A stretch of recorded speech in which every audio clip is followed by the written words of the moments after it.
Welcome back, YouTube. So today I wanted to discuss the partnership and the ability that AMC is saying that they're going to look into for accepting Dogecoin for payment for the movie theaters. Now, I've had a few discussions with this in the past as far as for utility and even with some of the subscribers on my channel. And I wanted to dive into this and kind of explain my viewpoint as to why this is a great step forward for Dogecoin in general, and as far as for keeping the utility that we need as far as for expanding out into different businesses.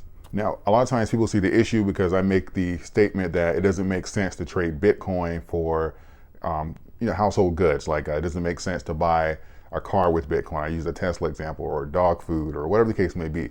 And that's because Bitcoin has scarcity value.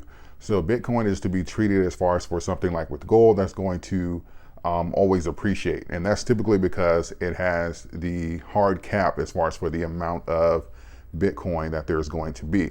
Dogecoin was literally created to be a currency. Now, yes, the early investors, like such as ourselves, are going to be rewarded, such as those that come in prior to the utility and the mass adoption by businesses. Yes, you're going to have the opportunity to be rewarded greatly, but there will come a time where that's not the case, because the utility that is going to be in the coin and the amount of coins that's going to be out is going to cause a stabilization. I have to do the math here, but at some time in the future, I believe the next 10 to 15 years, the inflation rate of Dogecoin will actually be less than that of the US dollar. Now, so it's still not going to have the scarcity value that you're going to see with like Bitcoin, but you'll see a stabilization as far as like in the prices, so that we're not seeing like these large swings that we are now, and it being so heavily attached to Bitcoin. Bitcoin controls the market, and I've explained this in other videos as far as for institutional money and pretty much using Bitcoin as like a tracer as far as for the allocation that they put out throughout like the top 10 cryptos or the crypto market in general. So typically you'll see a reaction based off of Bitcoin, but this is the projection for in the future where Bitcoin is more than likely going to be in multiple six figures, and we're going to be able to position from Dogecoin to kind of take the power back from the whales, and I'm going to explain how in a moment. The reason this is such a big deal is because AMC is the largest movie chain in the world. This is similar to having like your first concert at Madison Square Garden. This is going to be the catalyst. This is going to be the bridge that is going to set the tone that we can possibly bridge into other companies as far as for accepting them as payment. So consider this like the test run of all test runs, and we get to start out on the grand stage. So this is a really big deal as far as moving forward. The other thing as far as pushing with the utility, because I know a lot of people say that we don't need the celebrity endorsements or they hurt the coin, and the Elon and the Saturday Night Live thing. The celebrity endorsements that Dogecoin has is what sets it apart.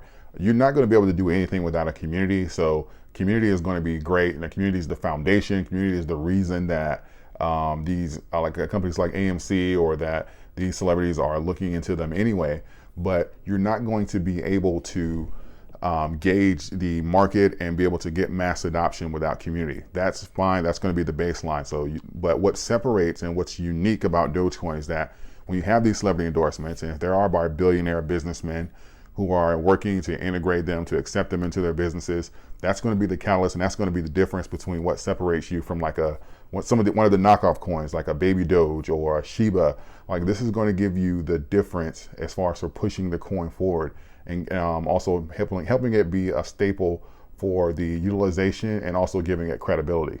I just wanted to put that out there because I know I see that a lot, and I think that is actually very beneficial that we have two credible businessmen that are also billionaires that are willing to stand beside the coin publicly. I think that is a great catalyst for moving forward.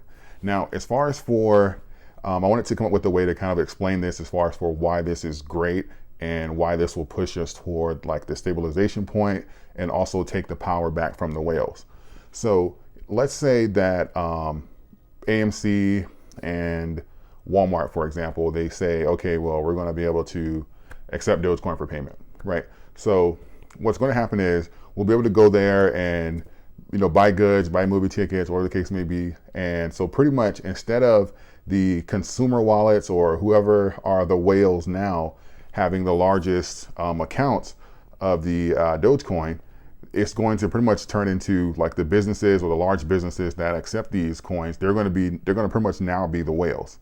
Now, this does two things, because you'll also see people take profits like we saw earlier this year We saw Bitcoin lose like $600 billion relatively quickly, and you'll see people take profits. But when you have multiple businesses that are pretty much being the whales of the largest wallets of the currency, you're not going to see, they will obviously trade back off into dollars at some point, or very slowly, but you're not going to see the massive sell-offs that we've seen here, especially if they're in competing industries or if they're in different industries.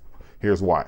Take Elon Musk or with Tesla, or Jeff Bezos with Amazon, the Walton family with Walmart stock. So you'll see they have these high net worths, 200 billion, 50 billion, whatever, for each of the Walton kids. And most of that is held in their own stock, which is, in their respective companies. So that is technically their paper net worth, right? If they were to liquidate everything.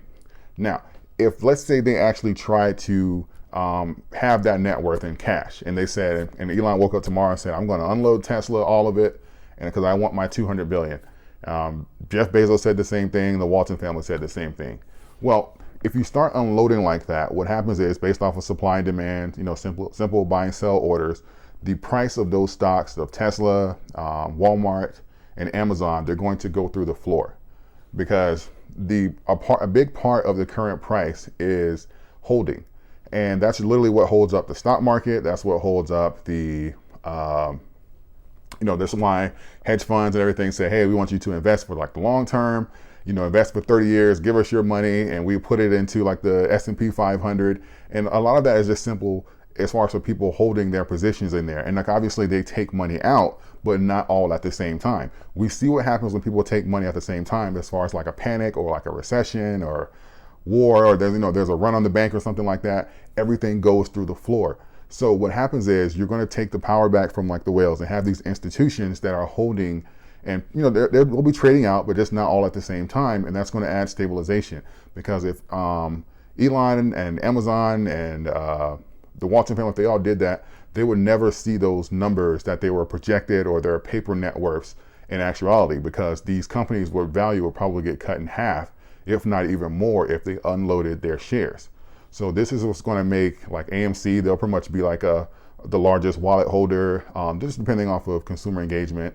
And let's say in this example, Walmart would be the largest wallet holder, because of, just in this example, it's because of them accepting payment. And obviously, in the same situation as with their company stock, you don't shoot yourself in the foot by offloading all at once, because you devalue the currency or the coins that you already have. So this is why this is great for Dogecoin holders and that stabilization point. It'll prevent the wild swings, and it'll also take the power back from the whales in there, as far as from taking profits or swing trading it. It'll add a lot of stabilization. This is why I say that the early investors, they're going to be rewarded, because obviously we'll have those booms like initially, but we'll reach a point as far as for stabilization, and this will be really great. We'll have that utilization for Dogecoin, and it to be the internet currency of the world. That cannot happen without utility.